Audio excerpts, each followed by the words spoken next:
بسم اللہ الرحمن الرحیم۔ ایک بار پھر آپ کا ہم استقبال کرتے ہیں پروگرام بیداری حسینی میں، اور ہم نے بریک سے پہلے آپ سے لگاتار سوالات لیے اور گزشتہ سوالوں کے جواب بھی ہم دینے کی کوشش کر رہے ہیں، مگر لگاتار آپ کی جانب سے کالز کا سلسلہ بھی جاری ہے۔ مزید کالرز ہیں جو کہ بریک کے دوران بھی آتے رہے اور ابھی بھی موجود ہیں۔ ہم چند سوالات لے لیتے ہیں، پھر انشاءاللہ ہم آپ سے بات کرتے ہیں۔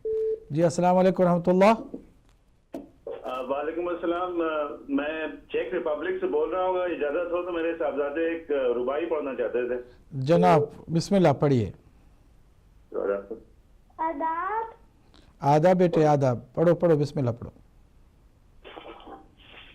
نعرے سلوات۔ اللہم صلی علی محمد و آل محمد۔ این سے این عبادت کا سرانجام ہوا۔ این سے این عبادت کا سرانجام ہوا۔ لام و لام کے جس نام سے اسلام ہوا۔ بے شک۔ لام و لام کے جس نام سے اسلام ہوا۔ اور یہ سیاوت ہوئے مشکل میں ہر ایک بندے کی، یہ سیاوت ہوئے مشکل میں ہر ایک بندے کی، سب کے اس نام کے کیا خوب علی نام ہوا۔ ماشاءاللہ ماشاءاللہ، سب کے اس نام کے کیا خوب علی نام ہوا۔ ماشاءاللہ بیٹے ماشاءاللہ۔ نعرے سلوات۔ اللہم صلی علی محمد و آل محمد وعجل فرجہم۔ جزاکم اللہ خیر۔ ہم چونکہ اس سلسلے میں زیادہ تر سوال لے رہے ہیں اور پڑھنے کے لیے اور بھی بہت سارے ہمارے پروگرام ہیں جس میں آپ حصہ لے سکتے ہیں۔ بہت شکریہ۔ بہرحال ہم تبرکاً آپ کو بھی شامل کر کے۔ السلام علیکم مولانا۔ جی وعلیکم السلام ورحمۃ اللہ، نقیصہ فرمائیے۔ مولانا پرسا امام کا پہلے آپ کو شکریہ مولانا۔ ایک چھوٹا سا سوال یہ ہے کہ ہم نے یہ سنا ہے اور سنتے بھی آ رہے ہیں اور پتہ نہیں کب سے سنتے رہیں گے کہ کتاب ہی کافی ہے، تو مولانا مجھے صرف اتنا بتائیں کہ جنہوں نے اس کو کتاب سمجھا انہوں نے اسے نیزے پہ بھی اٹھایا، انہوں نے اس کے چھلنی بھی کیا تیروں سے، پھر خانہ کعبہ کو بھی آپ نے دیکھا کہ اس کی چھت پہ بیٹھ کے شرابیں بھی پیتے رہے، اور جنہوں نے اس کو قرآن سمجھا وہ نیزے پہ بھی ان کا سر تھا تو وہ تلاوت کرتے رہے۔ تو مولانا میں آپ سے یہ پوچھنا چاہتا ہوں کہ جنہوں نے قرآن کو نیزوں سے تیروں سے چھلنی کیا یا نیزوں پہ اٹھایا اس میں کتنے شیعہ تھے، اور جنہوں نے قرآن پڑھا نیزے پہ ان کو ماننے والے کتنے شیعہ تھے؟ صرف اتنا بتا دیں۔ تھینک یو جی، مہربانی، شکریہ۔ بہت شکریہ، جزاکم اللہ خیر۔ ہم کالز کے سلسلے کو تو جاری رکھیں گے ہی، لیکن ساتھ میں ہم گزشتہ پروگرام سے جو سوالات موصول ہوئے تھے ان کے جواب کی طرف بھی آتے ہیں۔ ہمارے بھائی لندن سے راحت تھے، انہوں نے پوچھا تھا کہ روز غدیر وہ کون سی آیتیں تھیں جو قرآن مجید میں موجود ہیں اور نازل ہوئی تھیں، تو ہم آپ کی خدمت میں عرض کریں کہ 3 آیتیں تھیں۔ ایک سورہ مائدہ کی آیت نمبر 67، یا ایہا الذین آمنوا یا ایہا الرسول بلغ ما انزل الیک من ربک وان لم تفعل فما بلغت رسالتہ واللہ یعصمک من الناس۔ اے رسول اس پیغام کو پہنچا دیجئے جو آپ کے اوپر آپ کی رب کی جانب سے نازل ہو چکا ہے، اور اگر آپ نے ایسا نہیں کیا تو گویا کار رسالت آپ نے انجام نہیں دیا۔ اللہ آپ کی حفاظت فرمائے گا دشمنوں کے شر سے۔ اور اس آیت کریمہ کے بعد آپ آئیں گے تو سورہ مائدہ ہی کی 3 آیت میں اعلان ولایت کے بعد یہ آیت نازل ہوئی کہ الیوم اکملت لکم دینکم واتممت علیکم نعمتی ورضیت لکم الاسلام دینا۔ اور اس کے بعد جب لوگوں نے بیعت کی، صحابہ کرام میں سے ایک نے آ کر جس کا نام ہے حارث بن نعمان فہری، اس نے حضور کے ساتھ آرگیومنٹ کرنا شروع کیا، بحث کرنا شروع کر دیا، یہ آپ نے کیا کیا، آپ نے اپنے ابن عم کو یعنی چچازاد بھائی کو ہم پر مسلط کر دیا۔ یعنی تقریباً اس کے نزدیک بھی مولا کا معنی واضح تھا کہ مولا کا مطلب حاکم، آپ اب تک آپ حاکم رہے، آپ نے جو کہا ہم نے مانا، اب کیا آپ کے بعد ہم علی کی بھی بات سنیں گے، علی کی بھی اطاعت کریں گے، علی کی بھی پیروی کریں گے؟ یہ مجھے برداشت نہیں ہے۔ اگر یہ اللہ کی جانب سے ہے تو بھی مجھے برداشت نہیں ہے۔ مجھے اللہ کوئی ایسا عذاب دے کہ میں علی کو حاکم نہ دیکھ سکوں، اور اگر آپ اپنی طرف سے کر رہے ہیں تو پھر تو یقیناً میں نہیں ماننے والا ہوں، کیونکہ آپ اپنی طرف سے بات کر رہے ہیں۔ حضور نے فرمایا کہ یہ تو اللہ سبحانہ وتعالیٰ کی جانب سے ہے، میں نے کوئی کام اس سے پہلے بھلا کیا ہے کہ جو اپنی مرضی سے ہو، اللہ کے حکم کو چھوڑ کر کے؟ خلاصہ یہ کہ اس نے کہا عذاب آ جائے اگر اللہ کی طرف سے ہو، تو آسمان سے ایک پتھر نازل ہوا، اس کے سر پہ گرا اور اس کو 2 ٹکڑے کرتا ہوا اسے فنار کر گیا۔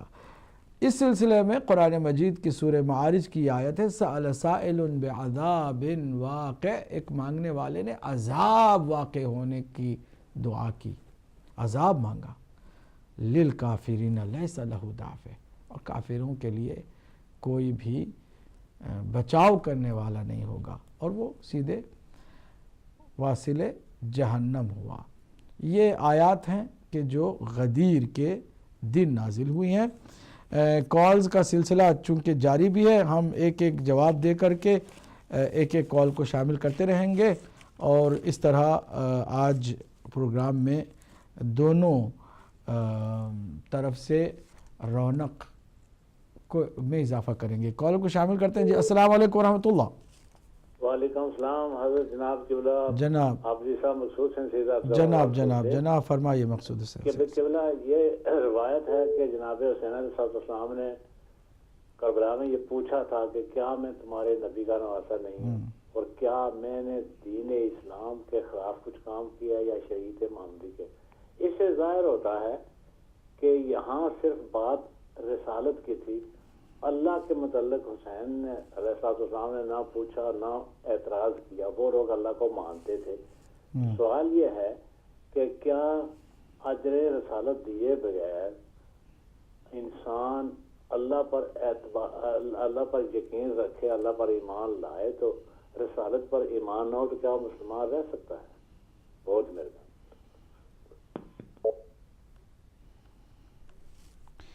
جی، سلسلہ کالز کا بھی جاری ہے، بہت عمدہ سوال بھی ہے، انشاءاللہ ہم اس کا جواب بھی دیں گے، لیکن جو گزشتہ سوالات رہ گئے تھے ان کی طرف دوبارہ ہم آتے ہیں جب تک کہ کوئی کال نہ آئے آپ کی طرف سے۔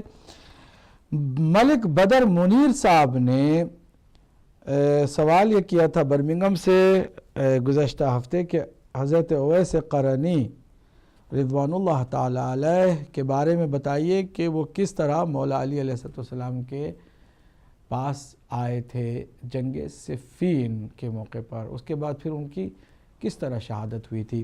میں ضرور آج مختصر ہی صحیح لیکن جامع حضرت اویس قرنی کے بارے میں آپ کی خدمت میں عرض کروں گا، لیکن کالر کو پہلے شامل کروں، دیکھتا ہوں کہ ان کا کیا سوال ہے۔ جی ہاں، السلام علیکم ورحمۃ اللہ وبرکاتہ۔ وعلیکم السلام ورحمۃ اللہ جی۔ جناب کون میرے بھائی، کہاں سے ہیں؟ میں جی ناروے سے ہوں۔ ناروے بات کرنی ہے جی، فرمائیے آپ کا نام کیا ہے جناب؟ میرا نام ظفر ہے جی۔ ظفر صاحب ناروے سے، کیا سوال کرنا چاہتے ہیں آپ؟ میں ابھی شیعہ ہوا ہوں۔ اچھا، تو میں بات کرنا چاہتا ہوں۔ بالکل آپ بات کیجئے جناب، آپ کو پوری دنیا سن رہی ہے اس وقت۔ السلام علیکم جی۔ وعلیکم السلام ورحمۃ اللہ، فرمائیے۔ بات یہ ہے جی کہ آپ کا چینل بند ہو گیا تھا جی، تو میں بولیے۔ ہاں، تو میں اس لیے کافی دیر انتظار میں رہا، تو اب میرا مطلب یہ دیکھا ہے، میں نے کھولا ہے تو میرے دل کو سکون ملا ہے، اور میری دعا ہے آپ لوگوں کو کہ آپ لوگوں نے مجھے راہ راست پہ لے آئے ہیں۔ مولا آپ کو سلامت رکھے یقین انشاءاللہ۔ کرے خدا و عالم کی قسم ہے، میں دل و جان سے ہوں، پہلے جو میرے گناہ ہو گئے ان لوگوں نے مجھے بٹکائے رکھا ہے، میں دعا مانگتا ہوں پروردگار نے مجھے وہ گناہ سے معاف فرما، جو میں پہلے اہل بیت سے دور رہا ہوں۔ آمین۔ اور جب میں اہل بیت میں آ گیا ہوں تو مجھے ہر چیز کا پتہ چل گیا ہے، حق پہ کون ہے اور ناحق کون ہے۔ جنہوں نے کچھ بھی نہیں کیا وہ